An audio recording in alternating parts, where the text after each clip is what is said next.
the truth about what his record is and what he's lived for and fought for over and over, and people can see a distinct difference of who is truly a consistent conservative, who's fought in the courts for our values, for freedom of religion, for freedom of speech, for our Second Amendment rights, for our privacy, who is truly a believer in the 10th Amendment of returning power to the states.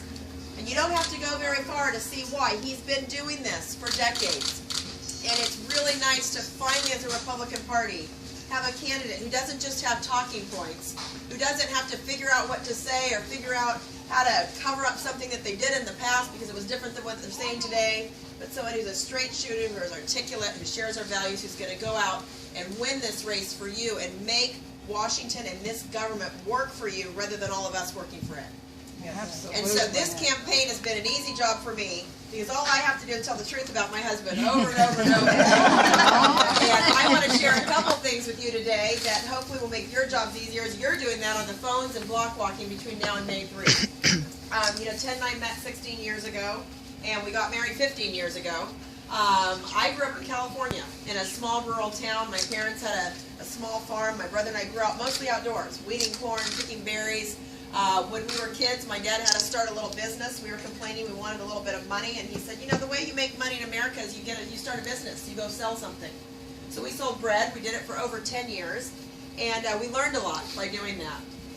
Ted and I met on the George W. Bush campaign. Ted was born to the son of a freedom fighter in Cuba, a man who came here in the late 50s, having been tortured, almost died for freedom.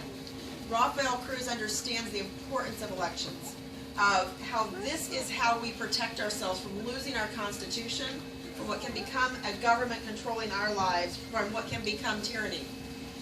Ted's mother was the first in her family to go to college. Her mother was one of 17 kids. She grew up in a factory-working family in Delaware. When they moved down to Houston, she went to Rice University and graduated with a degree in math in the 50s. Wow. And she purposefully did not learn how to type because she wanted to always tell the truth, be honest, but didn't want to start as a secretary. So she had to tell all the men in the oil business that she couldn't type, they'd have to use her to program their computers instead. She was one of the pioneers in that industry. So Ted loves strong women. He loves independent-minded people. He learned the Bible and the Constitution at the dinner table starting when he was 5 years old. Wow. And he was an only child, had 2 half-sisters. His parents spent a lot of time with him imbuing these values that we all share as Americans. So by the time he got to college and law school, he was debating the professors. And some of his professors have said he's the smartest student they ever had. I think it's because of what his parents taught him. And that's what you all are doing here in your communities. And so I can promise you that Ted will fight for us. He always has. And the 3 things that made me fall in love with Ted are that he's incredibly principled. He has great courage, and we've seen that. He was elected in Texas to reduce our debt and deficit and to get rid of Obamacare. And he's the only one who stood for 21 hours with every breath in his body to go against the whole Congress.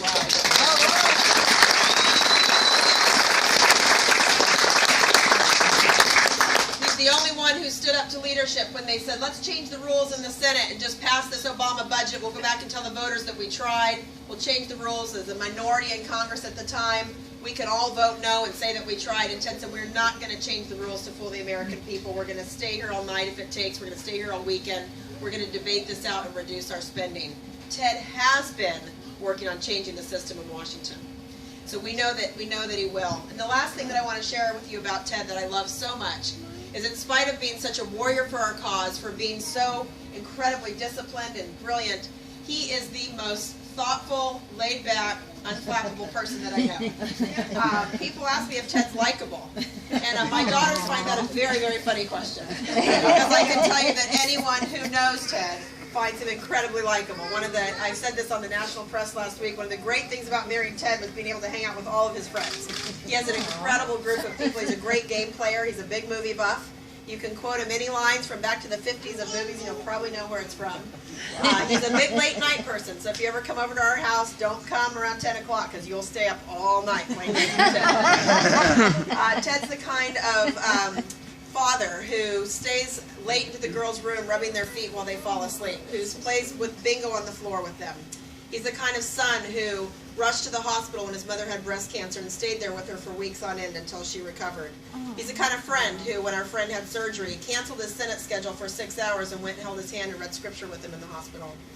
Ted's the kind of husband who, 1 hour before the South Carolina debates, which was earlier this year, a lot of candidates in the race, at 7:04 p.m. our hotel room doors swung open. The debate started at 8, like we were already supposed to be headed to the venue.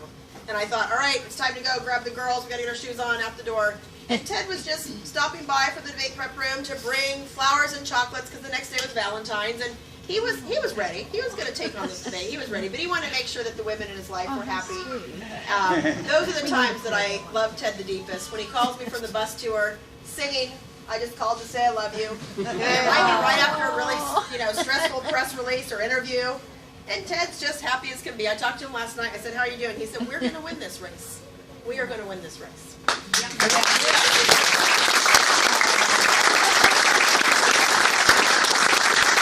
deliver on that for him. Let's deliver on that for you and make sure that happens here in Indiana. I cannot stress enough the importance of how important Indiana is. We have never run a one-state strategy.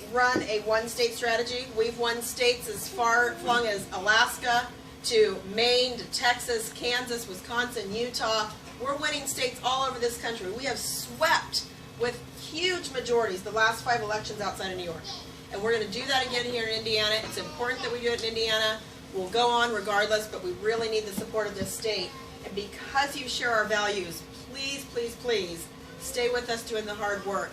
The grassroots effort is what's going to win this election. So thank you so much, and I want to spend the time to shake each and every one of your hands and take some pictures and have a good time. Thank you.